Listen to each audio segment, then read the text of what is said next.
Hey cuties, what's up? We're back with some more reactions after dark, and we of course going to be watching the disturbing internet horrors of France, obviously by The Question. Well, just Question.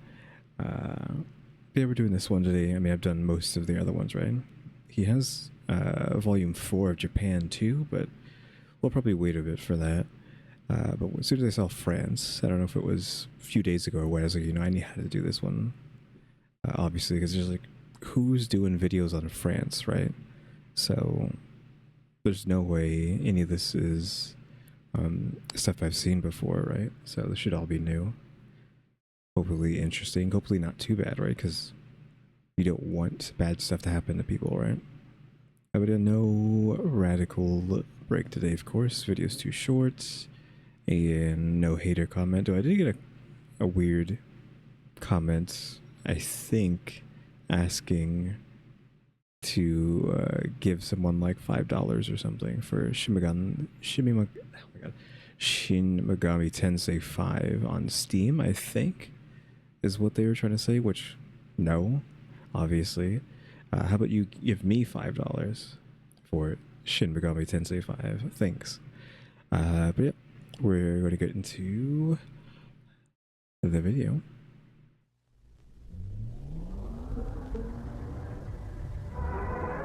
This is like their France B-roll, because they always have B-roll in audio in the beginning of the video that matches the country or location that it's based off of, because sometimes it's just like a state, right? Because they did a Florida one, right?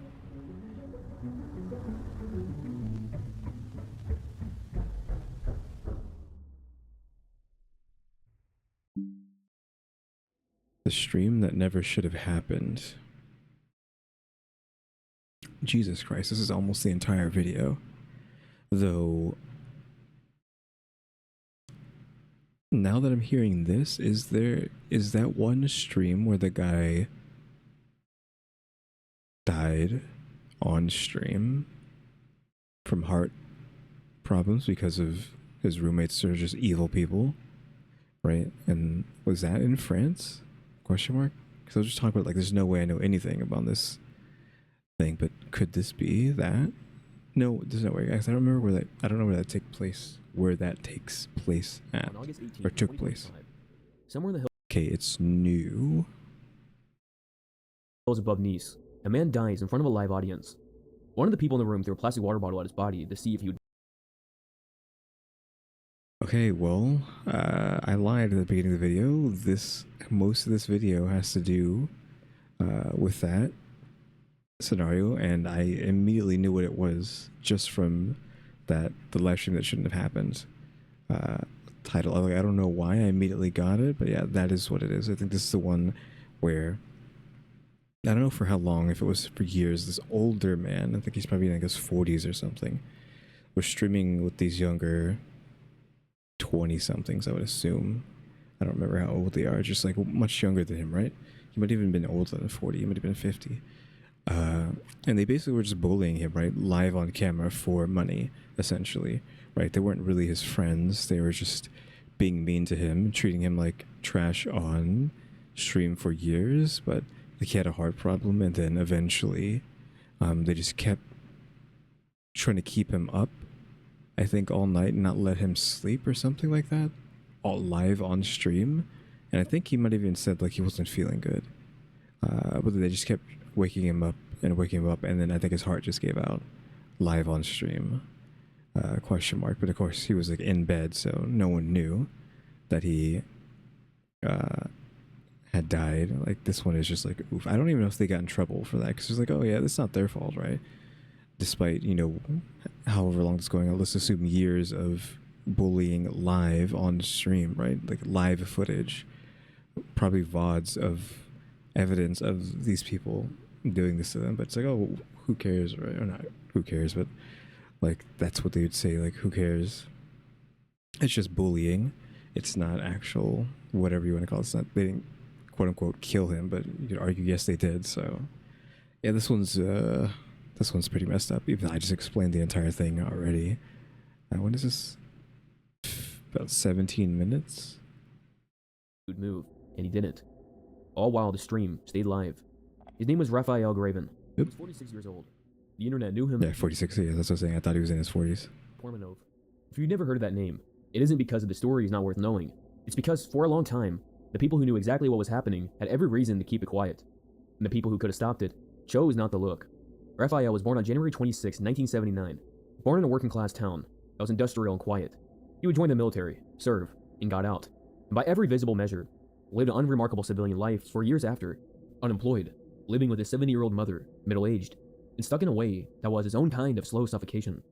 And then the 2020 pandemic hit, and just like millions of other people stuck inside with nowhere to go, Raphael discovered that you could point a camera at yourself, start talking, and if you're good enough at it, people would actually watch.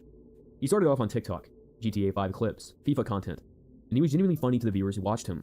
He would quickly build a following, move to Twitch, under the alias Gene Parmenov, JP, and at the time, he had real numbers, and he had a real identity wrapped up into it as well. As he was no longer just a guy making videos anymore, JP started becoming a persona, a brand, and a thing that people showed up for.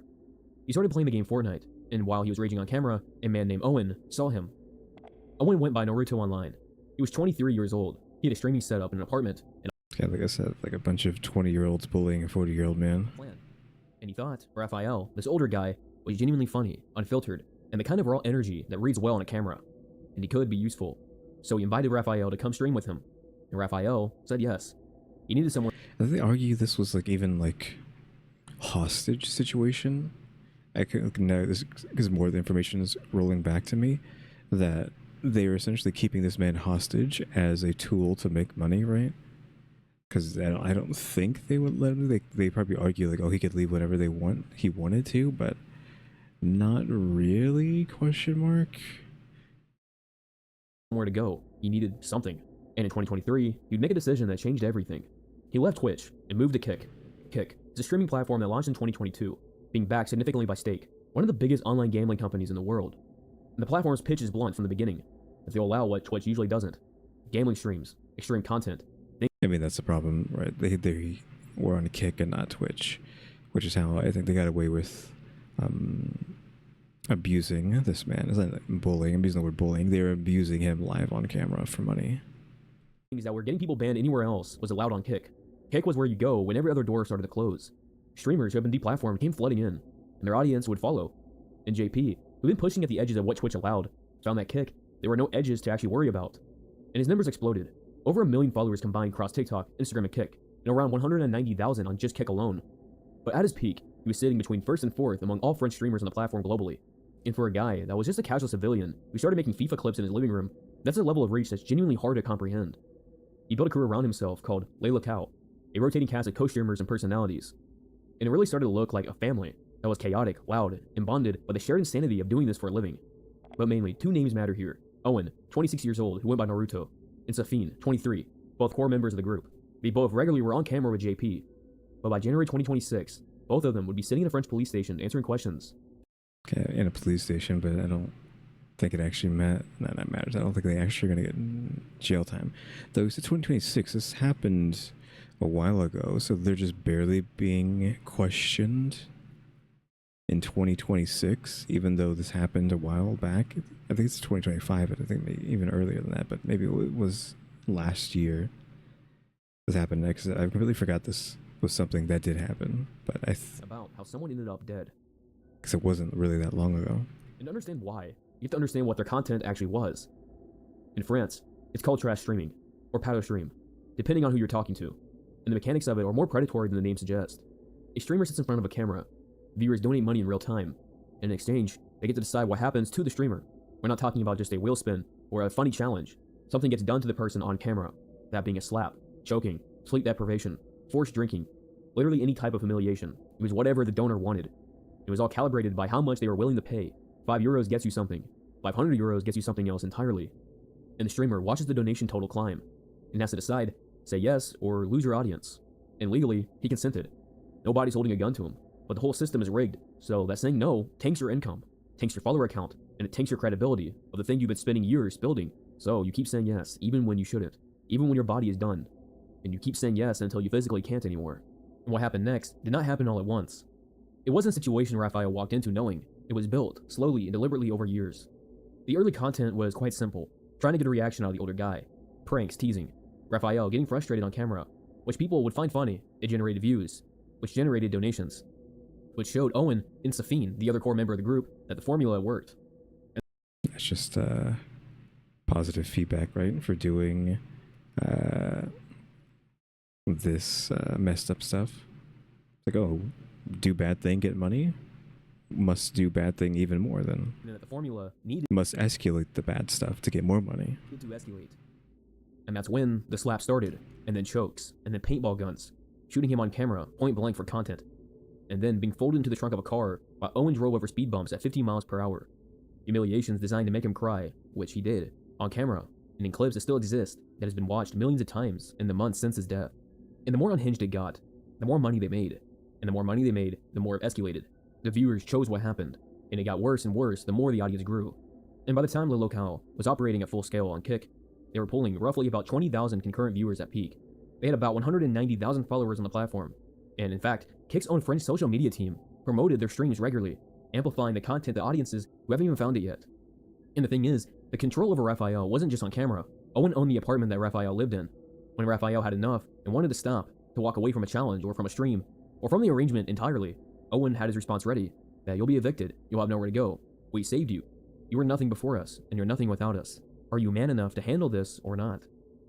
I was saying earlier, it's like technically trying to keep him hostage, question mark. Right, like, I don't know, emotional hostage, I don't know what you want to call it, right? Emotional manipulation hostage case, I don't know.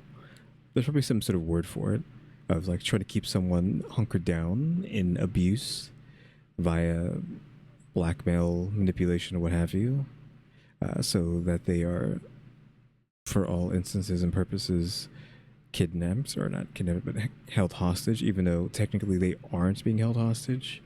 They could technically leave whenever they want to, but they really can't, question mark. And sometimes they didn't even use words, that they would actually physically block him from leaving the room. They had known that Raphael wanted a family, a wife, children, years of loneliness and a life that had not gone the way he hoped. And now here was money, more money than he's ever made. And people who told him this was the path to getting what he wanted, to keep going. This is how you get there. So he just kept saying yes. His 70-year-old mother used to call during streams. She had heard what was happening, seen clips, and been told by people who watched. And she would call him to beg him to leave. And in fact, while she was on the phone, Owen and Safine would laugh at her. They would even sometimes call her themselves to mock her, to make the humiliation extend beyond Raphael to the person who loved him the most and was the most afraid for him. And Raphael knew he was wrong. He said so privately in text to his mother, that he thought were in private at the time. He wrote to her, "I'm completely stuck in this game. I'm going too far. I feel like I'm held hostage in their shit concept. I'm sick of it. I want to leave, but he does not want to let me. He keeps me from leaving."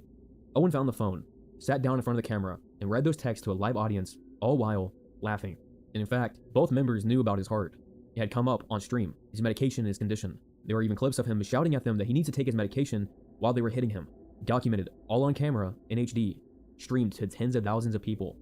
They knew. The audience knew. The platform themselves knew. And Raphael had been inside the system for months, before August 2025. And the French media... Before we go any further, did Kick make any changes to their platform after this happened, or no? Is it still just the Wild West, right? Anything goes? I don't know if it really is anything goes, because I don't use Kick.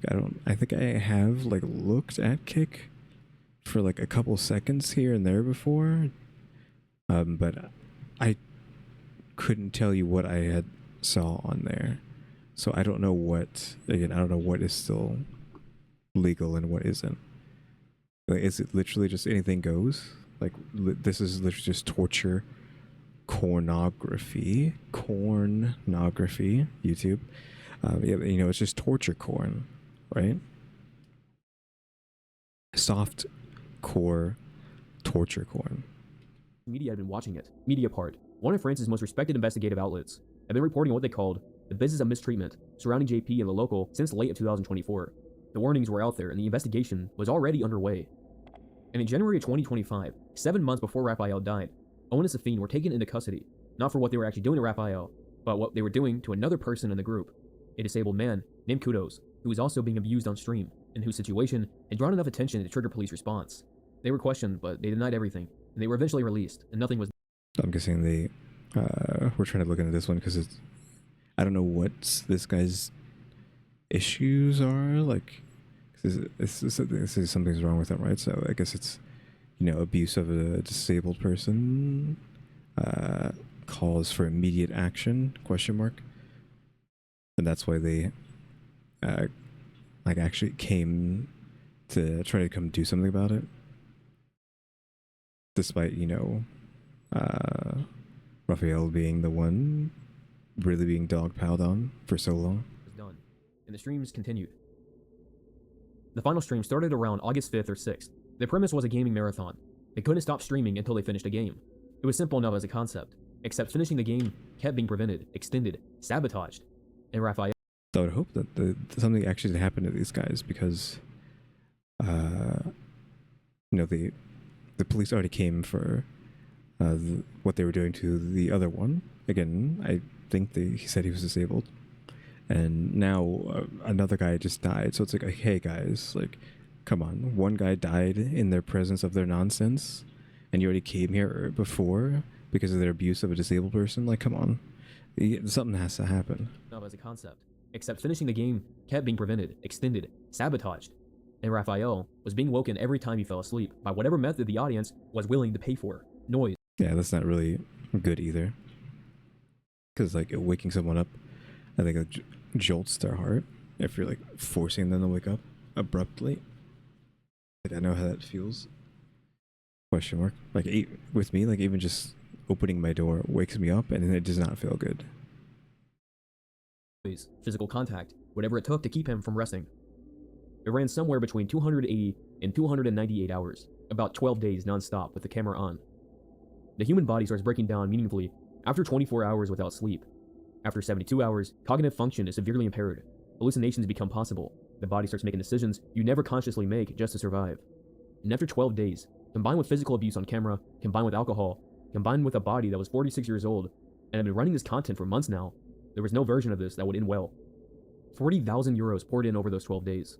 And none of it, not the money, not Kick, and not the guy slapping him, would hit pause.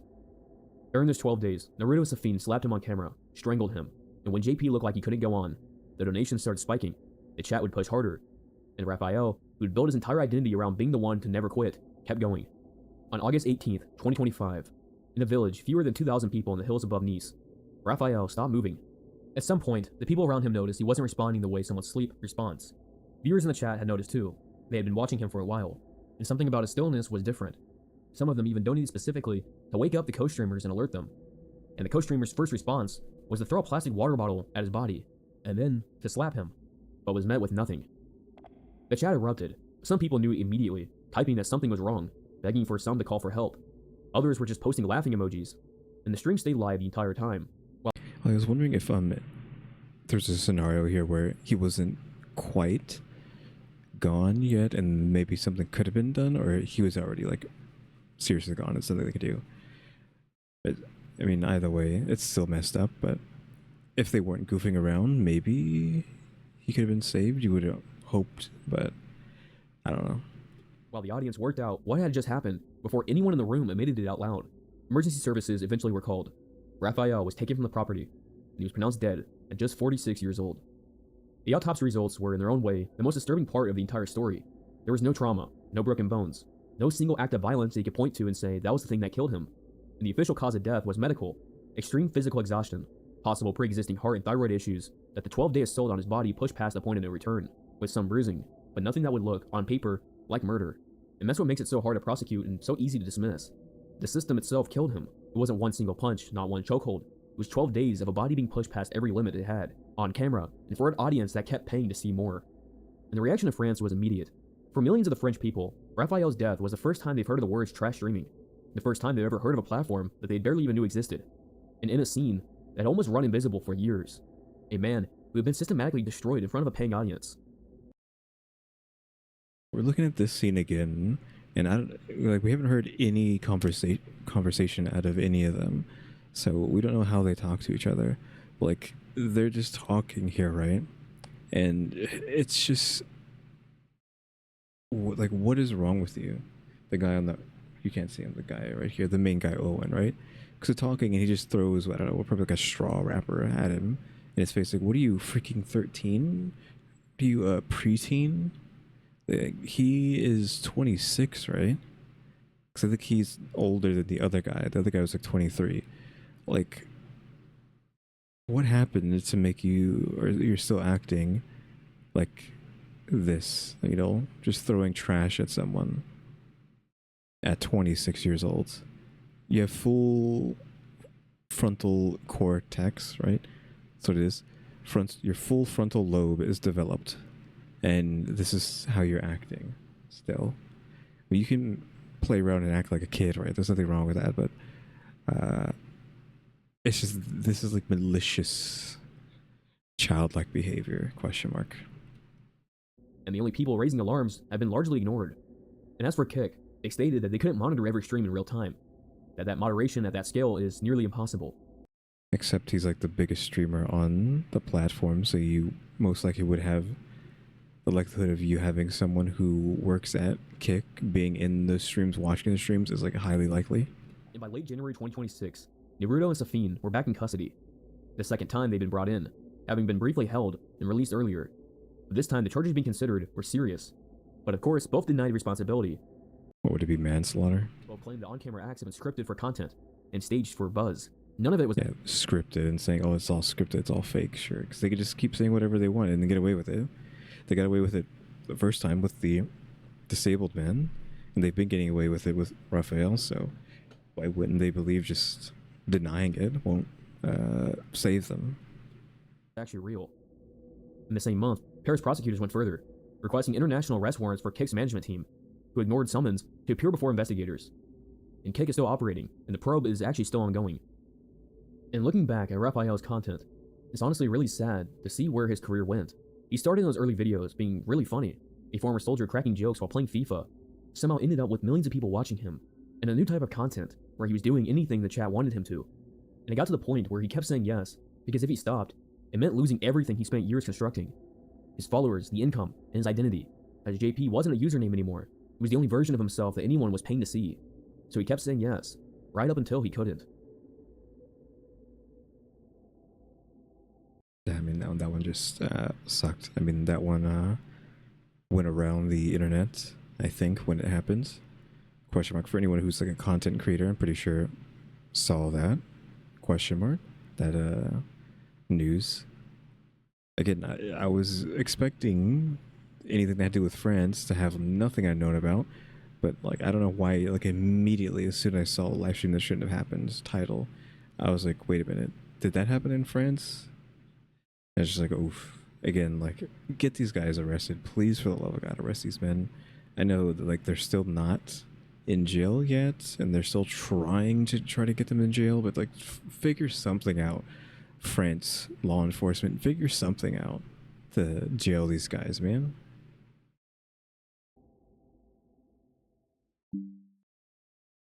The Louvre heist?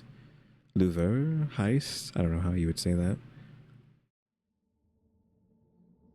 Louvre? Because Louvre sounds nice. The Louvre is the most visited museum in the world. Louvre. Okay, so just completely killing that R. World. Doesn't exist. 9 million people a year pass through it. Its security budget runs into the tens of millions. It houses the Mona Lisa behind bulletproof glass. Countless other famous paintings and artworks. Rooms full of objects that government institutions have spent generations figuring out how to protect. Hundreds of guards, motion sensors, camera systems covering thousands of square meters of gallery space. On the morning of October 19th, 2025, shortly after the museum opened to the public, still 2025. 4 men in high visibility vests and hard hats walked in and walked out with 88 million euros worth of French crown jewels. The whole operation took 6 to 8 minutes. They were inside the galleries for 4. The Louvre opened at 9 in the morning. By 9:30, there were already tourists moving through the entrance hall. Families with children, tour groups following guides through corridors that have been walked by millions of people across 2 centuries of public access. It is extremely busy. Everything inside is loud, from the footsteps, echoes, and the ambient noise of crowds. 4 men dressed as construction workers were in that crowd, wearing high visibility vests, hard hats, a costume of maintenance workers, people who are supposed to be somewhere with tools and are not questioned because they're just doing their job. They moved through the museum, toward the Denon wing, toward the riverfront side of the building, and then toward the second floor and up to the Apollo Gallery, a room that's home to a collection of French crown jewels. Outside on the street along scene, a cherry picker truck was being positioned against the facade. The lift rose against the exterior of the building while tourists were inside it. I kind of like just barely was understanding what I was just looking at, right? They're using that machine to get in and out, or just out? Like, were they using to get in, out, or both? The men on the balcony, or the men already inside, coordinating with the men on the outside, or whatever combination the investigators eventually confirmed, had a disc cutter, an angle grinder, and they used it on the window. Minute 1, the lift rising. Have these men just played so much Payday? Because this is like so Payday. It's unbelievable how Payday this is. Payday being a video game. Like they have a freaking saw, which is something you would use in Payday. You know, you have saw, a drill, stuff like that, or tool that you use in Payday to rob these stores. They had like a plan like you would have in Payday, where they use that. It's not called a crane, but we'll call it a crane for the lack of word. They use that crane to get inside the building or outside the building, out of it, and then had like a getaway car probably set up outside that wall, right? That black van looked suspicious, so I'm assuming it was that big black van that drove them away. Again, also very Payday. I swear to God, these guys played like 10,000 hours of Payday 2 or something, and I was like, we can do this. We've done it. We spent 10,000 hours doing robbing banks and jewelry stores and all this other nonsense in Payday 2. We can do this in real life. Silently against a stone that had been standing since the 17th century. Minute 2, the disc cutter screaming against a window. Minute 3, they're inside. Guards threatened with the same power tools. No actual firearms being confirmed, but an angle grinder pointed at you is not a conversation. The men moved to the cases. They knew which ones. They smashed them and filled bags. And what went into those bags is a diamond tiara, nearly 2,000 diamonds, a sapphire set, necklace and earrings, roughly 631 diamonds with 8 sapphires, an emerald necklace, and many other very high-priced items. By minute 4, they started descent. Bags loaded onto the lift platform, the cherry picker coming down against the facade while tourists are still inside the building, somewhere on the other side, still looking at the art. One of the crowns hit the ground outside and shattered. Pieces of it on the pavement outside the building, left behind in the seconds it took to get on the scooters and go. The incident hit social media within just hours. Thousands of videos about the incident. Because of that, a black van just happened to go by. Because they were in the, I saw in the text that it said motorcycles. But yeah, I guess they just had motorcycles stationed there to leave.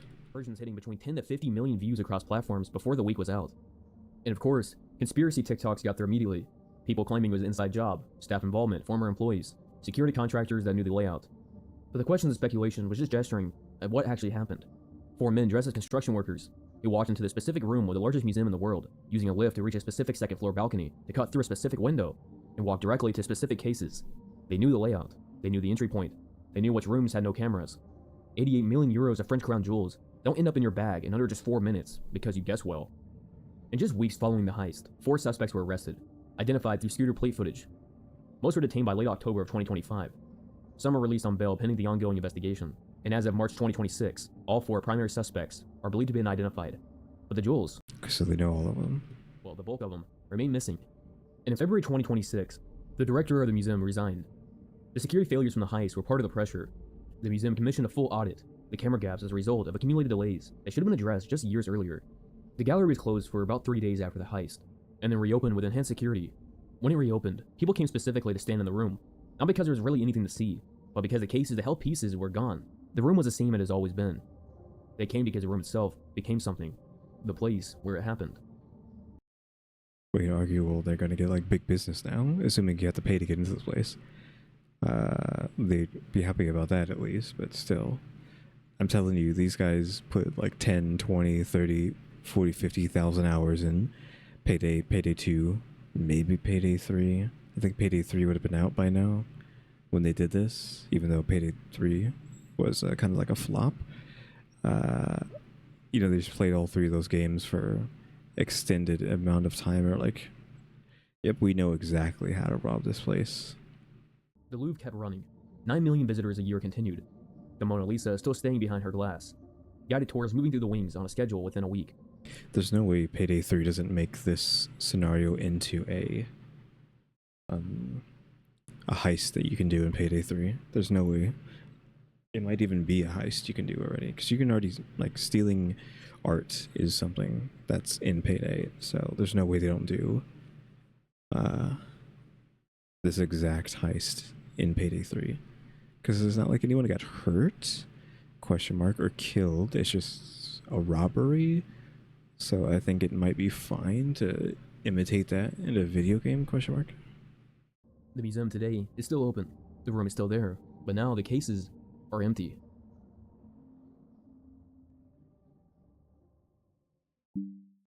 The last live stream. Couldn't tell you what this one is. I don't know. Went live on TikTok most evenings. He'd wheel himself to a spot where the light was decent. Sometimes inside, sometimes outside a street under a lamp. Position the camera at his face and start talking. Is it wheeled? Is he in a wheelchair? In Arabic, calmly about his Christian faith. He would bless viewers by name. God be with you. Peace to you. Turning a phone screen into something like a church for people who had lost theirs, or have never been one in the country they live in, or just needed to hear someone speak their language without fear in it. His account was Ashur loved, and that was his whole thing. Ashur is part of France's Assyrian Chaldean community.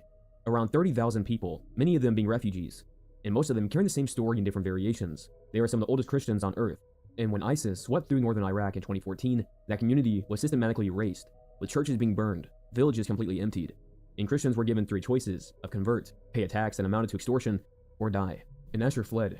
He made it to Lyon, where his sister lived, and over a decade had passed. He lived quietly with her in a modest apartment, a working-class neighborhood, and he rebuilt what he could.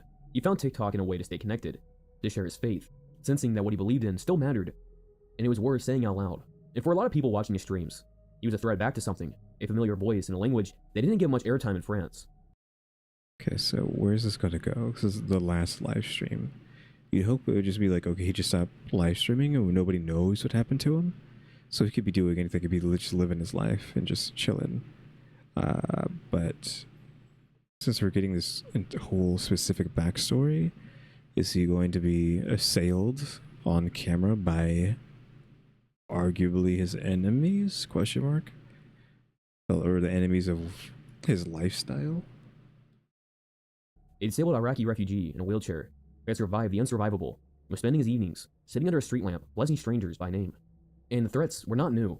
His content drew attention, not just by his devoted followers, but by people who wanted it gone.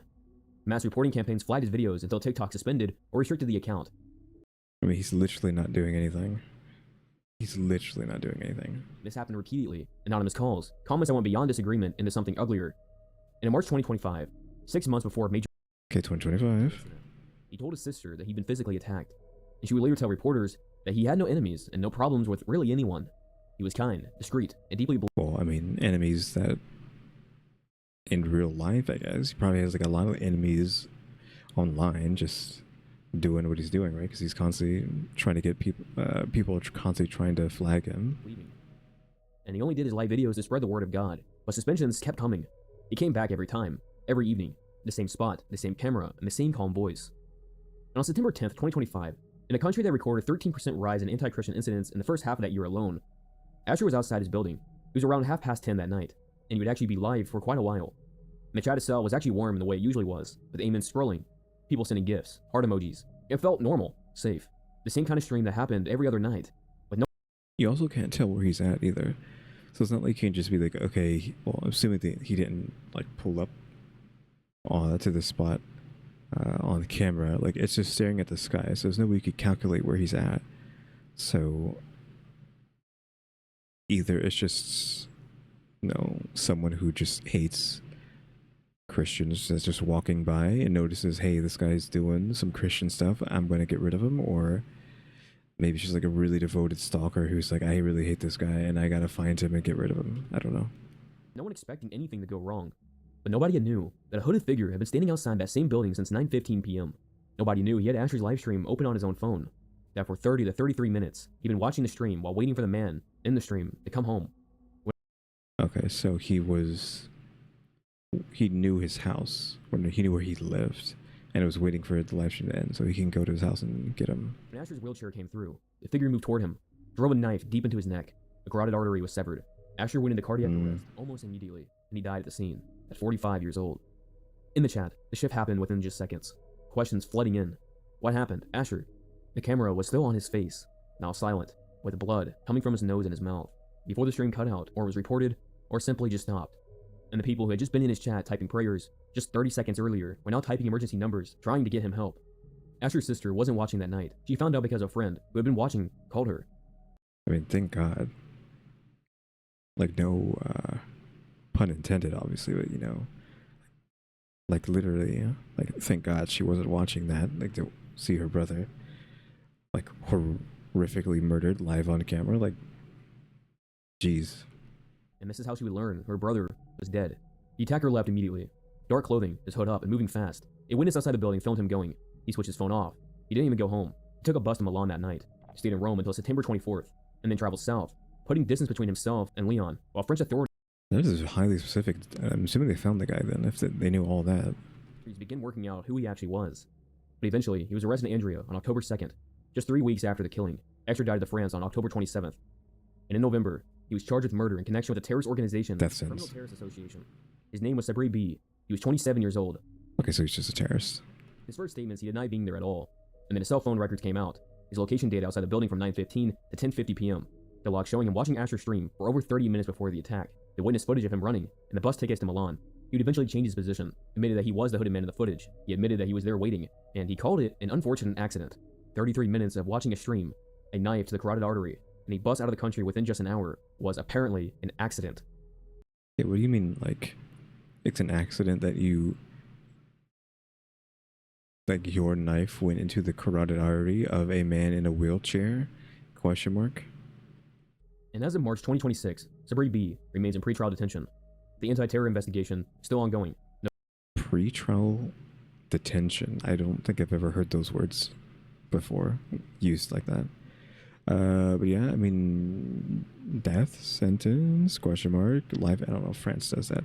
No, life in prison, at least, because is this a hate crime? It's, well, he's a terrorist, right? It's potential terrorism, a hate crime. It's like a religious hate crime. It could be also like a race-based hate crime because he was Afghanistani, right? The guy who, that like a Christian Afghanistani? Question mark. But yeah, like back to the start. Potential terrorism, hate crime on two different paths. How would you like describe murdering a disabled person? Question mark. Whatever that is classified as, you know, that there's so many layers of evil here. Question mark. That's like, if he doesn't get life and or death penalty, it's like, what are you doing, France? No trial date has even been set, and the motive has still not been officially confirmed. Ashur's The motive? Question mark.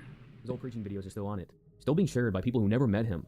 The comments still come in Arabic, French, and even English, mourning him, quoting his own words back on his page. The man was a fighter. He survived genocide, survived displacement, and a decade of rebuilding from nothing. He even survived repeated attacks on the platform.